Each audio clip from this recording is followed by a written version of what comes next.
Mesdames, Messieurs, bienvenue. Bienvenue pour ce webinaire au sujet du verre bas carbone. Aujourd'hui, pour réduire nos émissions de gaz à effet de serre responsables du changement climatique, nous devons aussi utiliser des matériaux à faible empreinte carbone.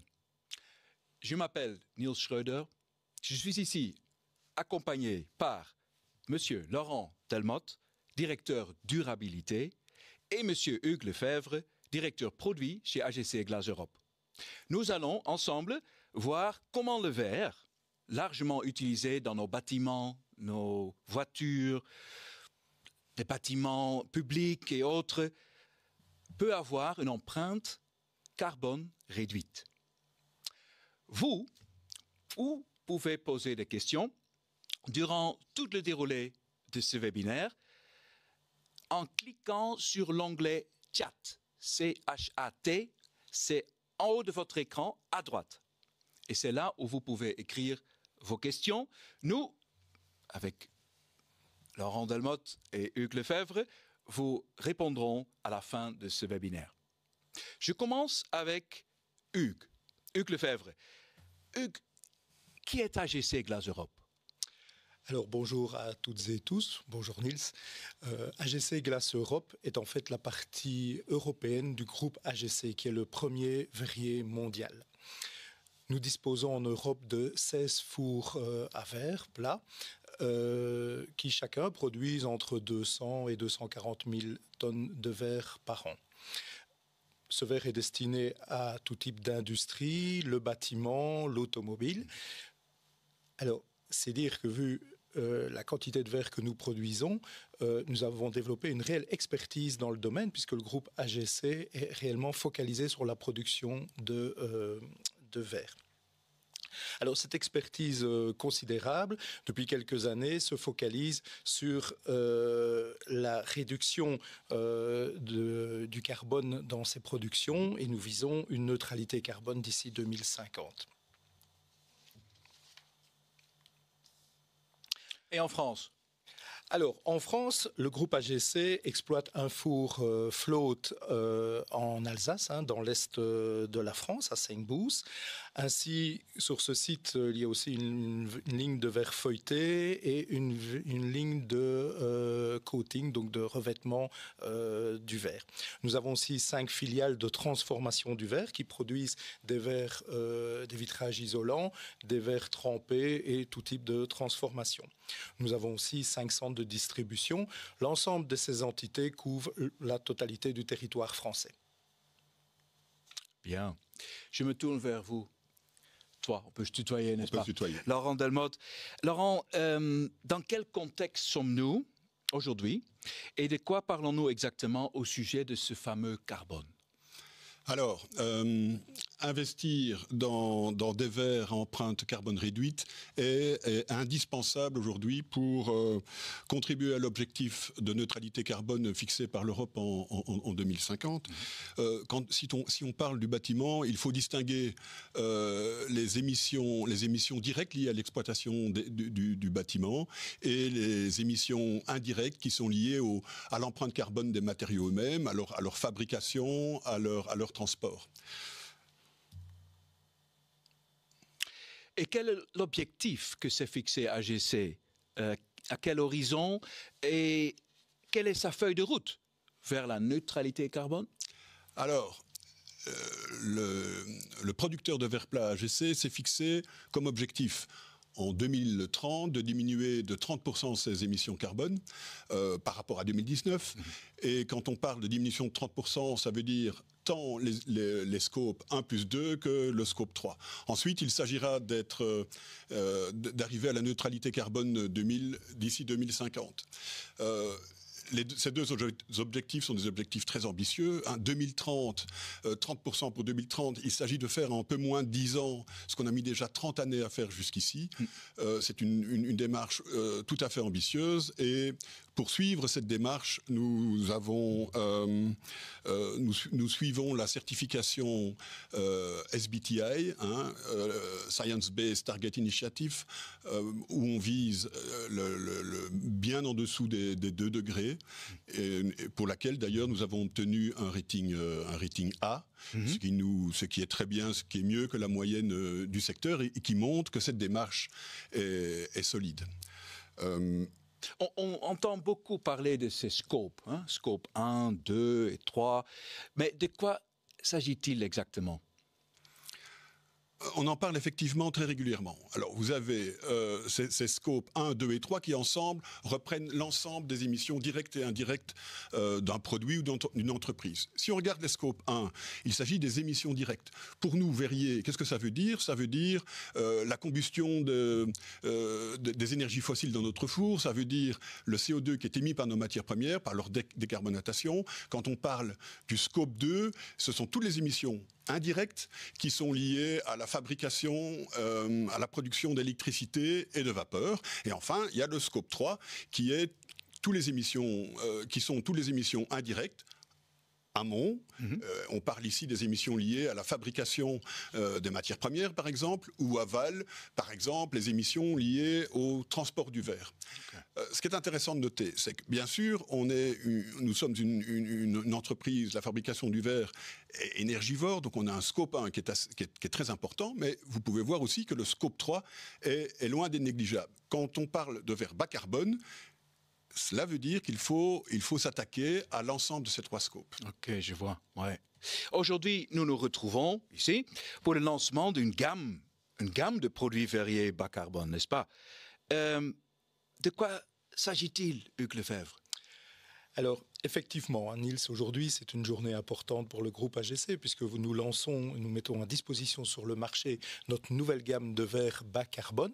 Je vous propose de regarder cette vidéo avec quelques images pour introduire le sujet. Excellent.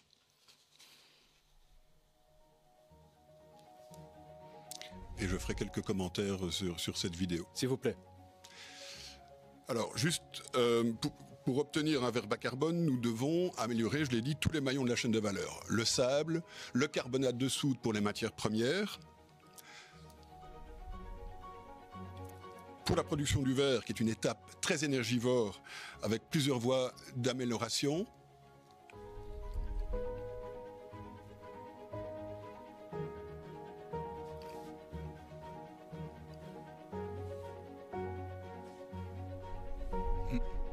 Nous devons travailler sur l'énergie, en particulier l'énergie électrique.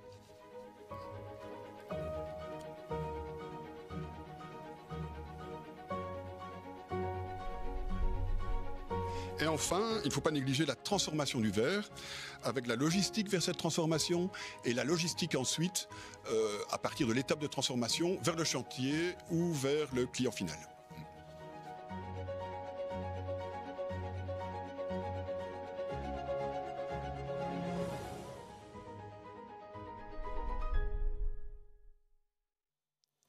C'est toute une transition.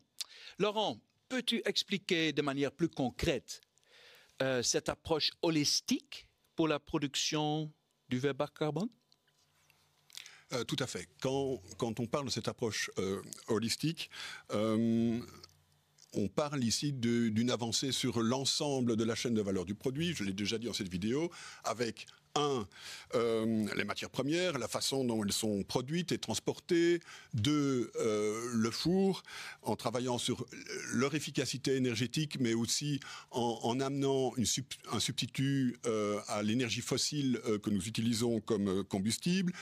3, la quantité de verre recyclé. 4, l'énergie électrique, pour qu'elle soit verte ou renouvelable. 5 et 6, enfin, la logistique, le transport du verre vers la fabrication et ensuite vers les clients finaux. Mmh. Pour aller un peu plus en détail, et avant d'aller un peu plus en détail, c'est important de remarquer, comme vous pouvez le voir, que ces 6 axes s'adressent à l'ensemble des 3 scopes, c'est ce que je disais tantôt, tant les émissions directes que les émissions indirectes. Mmh. Allons un peu plus en détail pour parler d'abord des matières premières.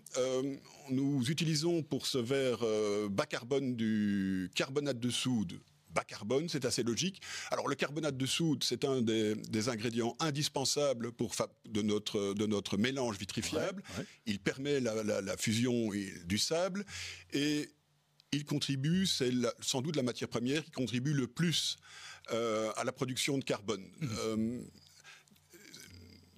Le sable, lui, est moins important en émissions carbone, mais il représente, c'est de loin le volume le plus important. Et donc, pour le sable, nous travaillons avec des sables locaux. On travaille avec un process de sable qui est un traitement minimal. On ne sèche pas le sable. Et enfin, on a travaillé également sur son transport avec l'utilisation soit de barges, soit de camions utilisant du biodiesel pour le transporter vers nos usines. Ça, c'était le point 1, les matières premières. Alors, le point 2, nos fours, très important bien sûr. Nous restreignons la production de verre bas carbone à des fours qui sont les plus efficaces, qui sont les plus efficients en termes énergétiques, qui ont bénéficié lors de leur réparation à froid de tout ce qu'on a pu mettre en œuvre pour limiter cette consommation énergétique. Et en plus, qui sont dotés d'électroboosting. Alors, qu'est-ce que c'est l'électroboosting? C'est la possibilité d'utiliser l'énergie électrique en substitution au combustible fossile pour fondre le verre. Point 3, également point très important de cette approche holistique, le calcin.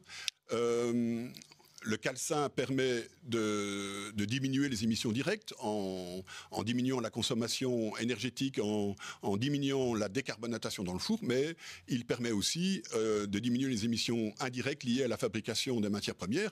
Et au-delà du carbone, il permet aussi une diminution de consommation de ces ressources naturelles. Alors ce calcin provient pour les usines qui produisent du verre bas carbone du réseau de transformation locale, que ce soit le propre réseau d'AGC ou que ce soit celui de nos clients de longue date.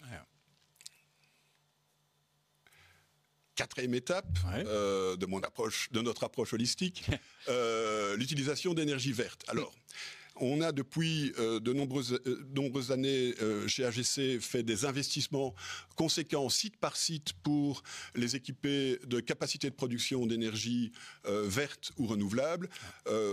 Exemple d'énergie verte, c'est la cogénération ou la récupération de la chaleur de nos fours pour fabriquer l'électricité. Énergie renouvelable, bien sûr, c'est par exemple des panneaux photovoltaïques. Et puis, pour le surplus, nous achetons de l'électricité renouvelable.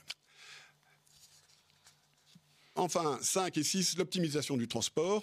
On bénéficie sur les usines qui produisent du verre bas carbone d'une transformation qui est très proche. Nos usines sont soit intégrées avec la production du float qui est sous le même toit que le dépôt de verre à couche, que des lignes pour le feuilletage du verre, ou à proximité immédiate d'usines de dépôt de couches. Et vous comprenez, et j'en finis là avec cette description succincte de cette approche holistique, que ces différentes conditions ne nous permettent pas de faire ça aujourd'hui, de faire cette production bas carbone sur tous nos fours. On a la possibilité, sur une des lignes de notre usine de Moustier-sur-Sambre en Belgique et sur notre ligne de Zingbouze en France, de rassembler toutes ces conditions de l'approche holistique et de pouvoir produire ce verre bas carbone. Ce verre bas carbone qui a déjà été produit à Moustier-sur-Sambre et qui sera produit d'ici quelques semaines à Zingbouze également. Okay. Excellent, merci. Hugues, je me tourne vers toi. Oui, est-ce que pour le verre bas carbone, est-ce que ça répond actuellement déjà à une demande sur le marché? Alors effectivement, il ne faut pas chercher longtemps pour voir que dans la presse, sur Internet, dans les moteurs de recherche, les demandes d'informations à propos de produits bas carbone pour la construction augmentent de façon vraiment importante et croissante. Ouais. Alors, ceci peut s'expliquer puisque au niveau de la réduction des émissions de carbone dues au bâtiment, énormément d'actions ont déjà été prises par les propriétaires de bâtiments, par les architectes, les designers. Donc là, on parle du carbone émis lors de l'utilisation du building, pour le chauffage, l'éclairage, la ventilation. Du coup, le carbone incorporé dans les matériaux devient de plus en plus important au fur et à mesure que le carbone émis par les buildings diminue. Et donc, cette demande est tout à fait croissante. Et pour la France, comment évolue la situation vers l'objectif zéro carbone ? Eh bien, je dois bien dire que la France est particulièrement en avance dans le domaine, avec une législation particulièrement innovative et performante. Donc, la régulation environnementale 2020, qui est d'application depuis le 1er janvier 2022, inclut des seuils maximum à ne pas dépasser en termes de carbone incorporé dans les matériaux et dans le bâtiment. Okay. Alors, vous voyez ici sur le tableau différentes valeurs pour l'année 2022-2024, des maximums selon les types de bâtiments. Ce qui est intéressant, c'est que de 2 ans en 2 ans, vous voyez que ces maxima vont diminuer, ce qui va forcer à ce que l'effort sera d'année en année de plus en plus grand pour réduire le carbone incorporé. Il suffit d'ailleurs de regarder les demandes sur la base de données, de l'INES. La demande pour des fiches environnementales et sanitaires va croissante, plus de 30% sur cette dernière année. Alors, je parle de la France, mais en fait, la régulation, la législation est aussi en train d'évoluer dans ce sens au niveau européen. La CPR au niveau européen est aussi en cours de révision. OK. Et en quoi le verre est-il concerné par cette réglementation française ? Quelle est l'importance d'utiliser du verre bas carbone ? Et dans quel secteur ? Alors, plusieurs raisons pour utiliser du verre bas carbone. Le premier, je viens d'en parler, au niveau de l'environnement. Un bâtiment, le carbone incorporé dans un bâtiment, 5 à 15% de ce carbone est en fait dû au verre. Donc diminuer le carbone dans diminuer le carbone dans le verre est en fait très important.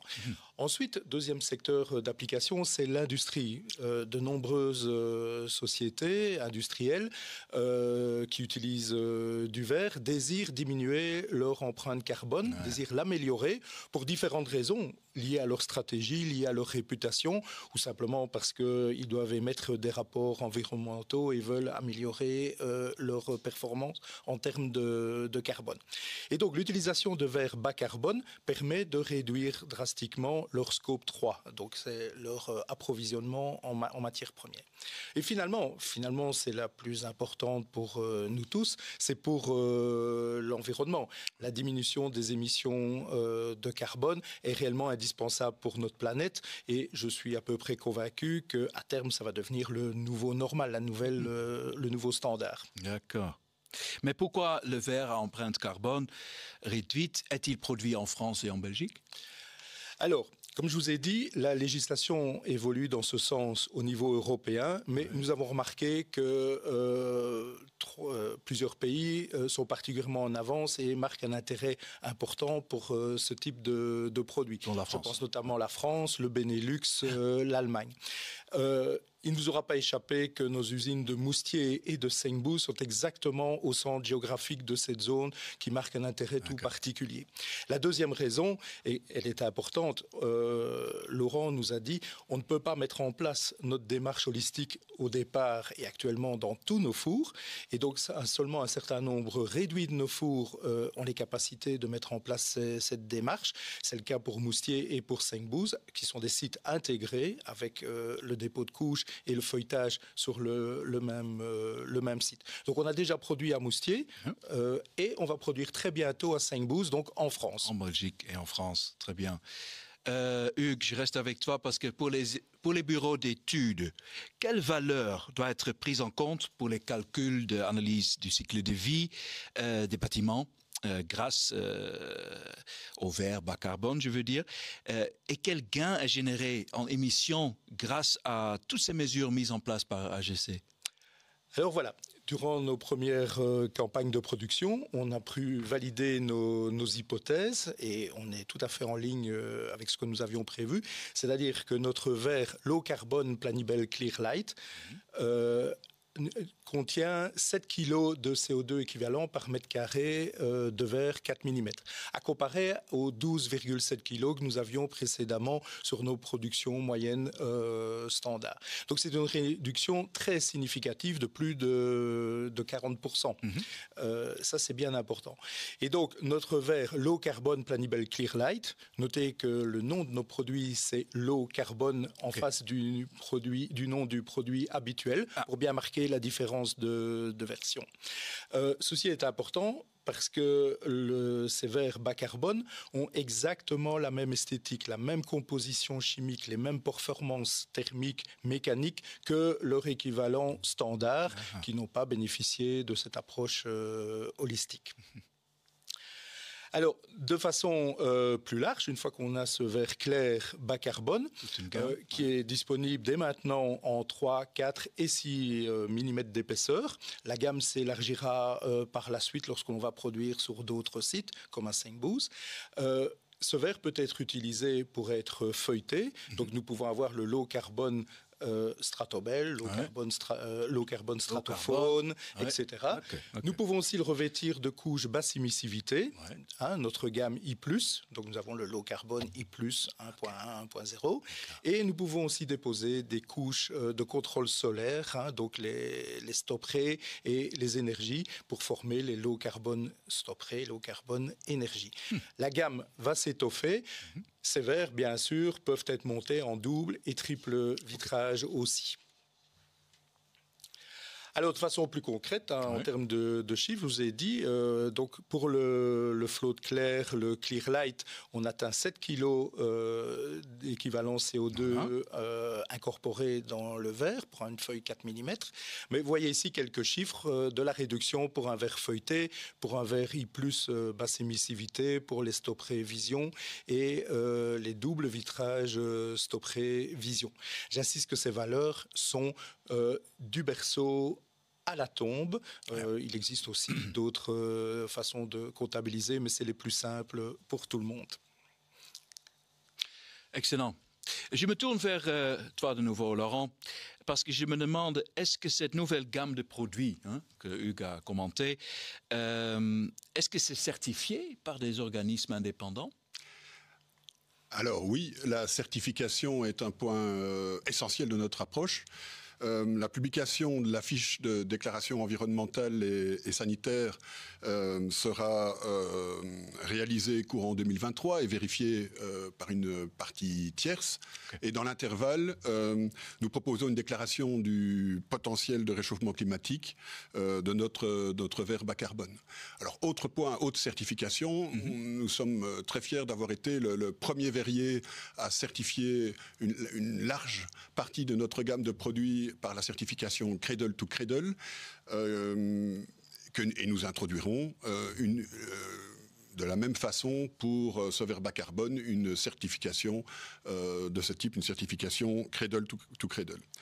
Et rappelons aussi, comme le disait Hugues il y a quelques minutes, comme notre verre bas carbone a les mêmes propriétés opto-énergétiques en particulier que le verre traditionnel, il a les mêmes avantages de pouvoir avoir un impact positif à l'utilisation.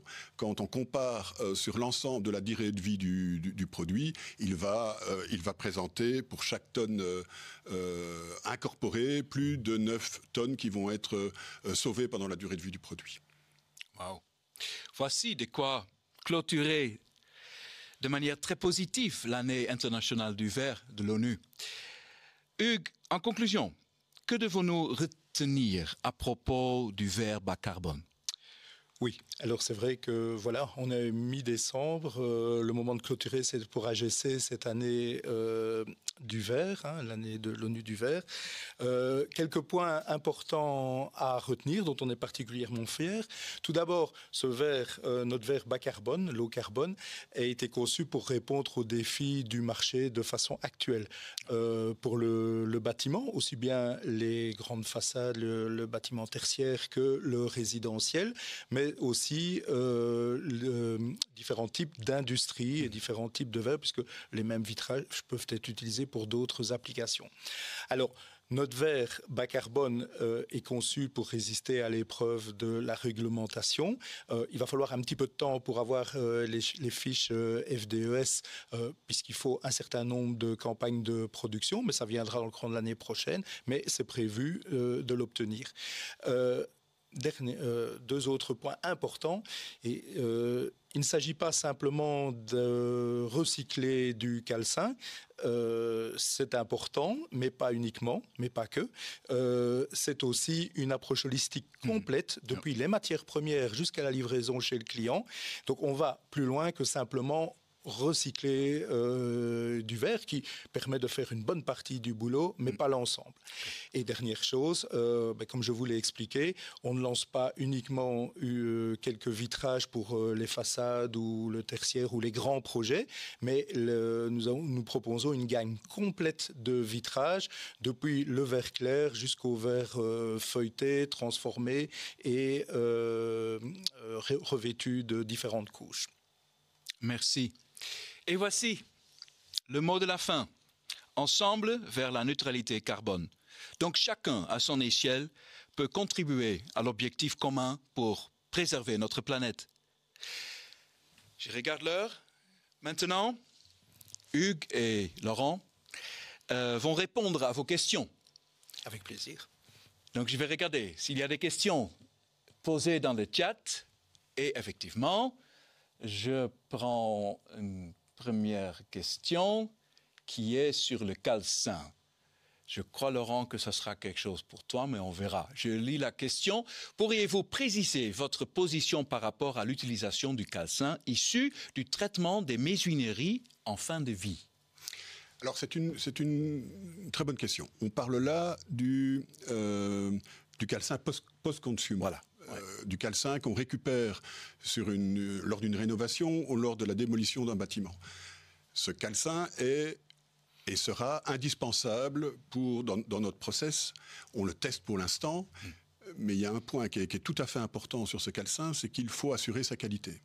Parce que, je l'ai dit, on gagne, on économise plutôt beaucoup de carbone quand on utilise du calcin, mais il s'agit que ce calcin qu'on remet dans nos fours ne nous amène pas des problèmes de qualité. Parce qu'un problème de qualité va affecter le rendement de production, et si le rendement de production chute, on consomme beaucoup de gaz pour avoir moins de verre au final, et donc on repère en émissions carbone. Donc il faut trouver cette balance entre augmenter ce calcin et récupérer ce calcin en fin de vie, qui vient des menuiseries, et sa qualité pour pas qu'il n'altère par ailleurs notre bilan carbone. D'accord. Voilà la réponse à la question. Je prends une autre question posée par vous. C'est pour toi, Hugues, parce qu'il s'agit de la qualité des produits. Y a-t-il des différences de teinte entre le Planibel Clearlight, par exemple, et le Planibel Low Carbone? Donc la version low carbone. Tout à fait.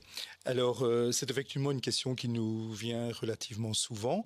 Et comme je l'ai expliqué, il n'y a absolument aucune différence. Nous avons veillé lors de nos productions à ce que la teinte soit exactement la même, la composition chimique est la même, les propriétés optoénergétiques sont les mêmes.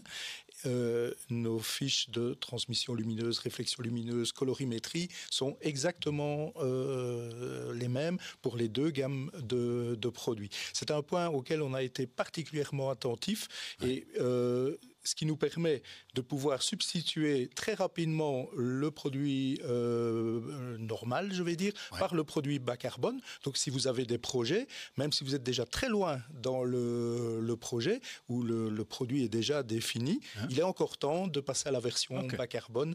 Ça peut se faire très rapidement. Que des avantages. Puisque les aspects techniques, esthétiques sont exactement les mêmes. D'accord, merci. Je passe à une autre question concernant le prix. Donc, Hugues, je reste avec toi comme directeur produit.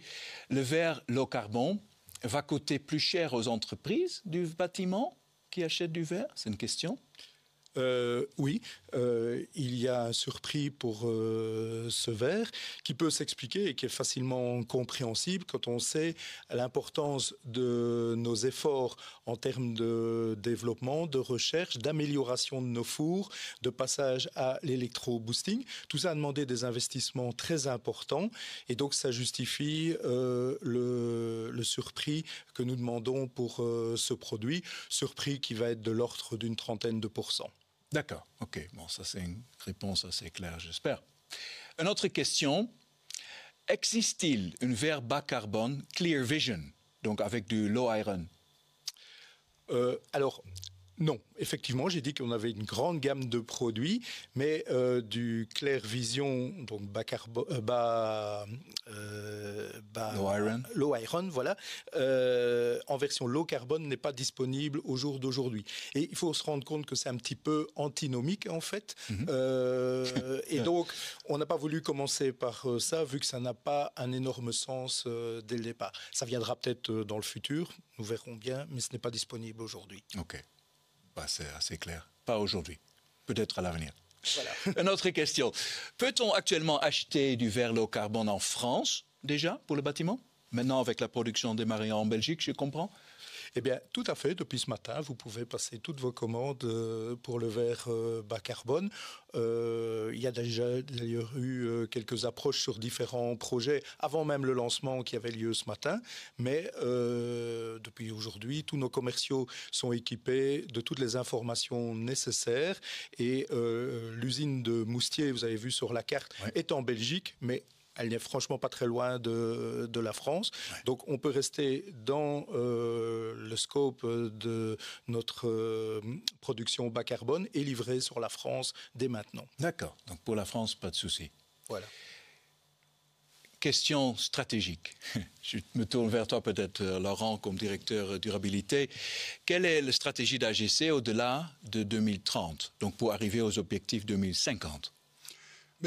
Pour une bonne partie, la démarche que nous allons entreprendre d'ici 2030 fixera les bases de ce qui va se passer après, entre 2030 et 2050. Il s'agira en 2030 d'avoir une vision suffisamment claire de ce qui est possible et comment on va atteindre notre objectif. Tout ça est sur papier détaillé, mais ce que nous allons voir dans les prochaines années, c'est l'implémentation avec les bonnes et les mauvaises surprises que l'implémentation va nous apporter. Il faudra sans doute ajuster l'un ou l'autre point, mais on est déjà sur la route et ce qui va se passer jusqu'à 2050 est déjà assez bien tracé en fait par ces premières actions. D'accord. Bien, merci. Je pense qu'on passe aux dernières questions, vu le temps, n'est-ce pas? Mais il y a une autre question concernant le verre standard. La question est, le verre bas carbone, est-ce qu'il va un jour remplacer le verre standard? Donc le verre standard étant ce qu'on a produit jusqu'à ici, je comprends. Je peux répondre à ça. Hein. Donc, comme on vous a expliqué, nous avons une approche holistique sur un certain nombre de points. Donc, l'idée, c'est de progresser four par four pour implémenter cette approche holistique au fur et à mesure des reconstructions, etc. Au jour d'aujourd'hui, le but n'est pas de remplacer tout le volume par du verre bas carbone. Ce n'est pas possible. On n'a pas suffisamment de quantité. Ouais. Mais ça va venir d'année en année, petit à petit, de four en four, ça viendra petit à petit. Mais ce n'est pas à l'agenda aujourd'hui ni l'année prochaine, puisque c'est en lien avec les reconstructions à froid des fours. D'accord, ok.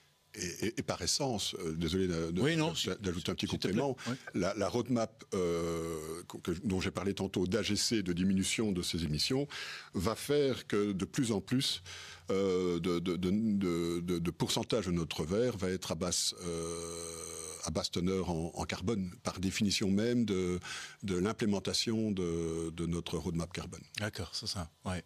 Peut-être on fait encore une petite question. Il y a encore une autre. Quel est notre taux de calcin? On reste avec toi, Laurent. Alors, notre taux de calcin, je ne sais pas si la question porte sur notre taux de calcin actuel ou notre taux de calcin du bas carbone. Si je parle du bas carbone, je suppose que c'est de ça dont parle la question. C'est ce que je comprends. Ouais. On est au-delà de 50%. On est solidement au-delà de 50% pour nos productions bas carbone. D'accord, clair, merci. Et peut-être pour terminer, est-ce que le verre bas carbone sera disponible dans d'autres régions d'Europe? Donc on a parlé de France, Belgique, Benelux, Allemagne, vous avez mentionné aussi, mais dans d'autres régions de l'Europe? Oui, alors il est disponible dans d'autres régions d'Europe, simplement que l'on doit garder, pour tenir notre cahier des charges de verre bas carbone, que la moyenne des livraisons de ces deux usines, donc Moustier et Sainte-Bouze, soit dans cette région. Mais ça n'exclut pas une commande ou l'autre à une distance un peu plus éloignée. Et puis comme je l'ai expliqué, on compte passer à d'autres fours dans le groupe qui couvrent toute l'Europe.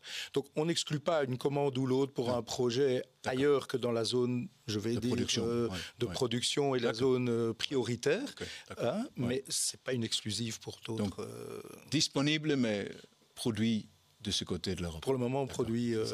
Et est-ce qu'il existe une brochure déjà sur ce nouveau produit? Alors, en numérique peut-être? Depuis ce matin, nous lançons le produit. Donc tous les outils technico-commerciaux sont disponibles, les outils du Marcom. On a une brochure que vous pouvez télécharger sur notre site qui reprend les valeurs carbone incorporées pour toute une gamme de produits. Toutes les informations qu'on vous a présentées sont reprises dans cette brochure. Après, vous pouvez aller revoir la vidéo, etc. Tout ça est disponible depuis aujourd'hui. Très bien. Je vous remercie tous les deux et je remercie surtout tout le monde qui nous a écoutés aujourd'hui. Merci beaucoup pour votre attention et on va ensemble vers l'avenir. Low carbon. Merci.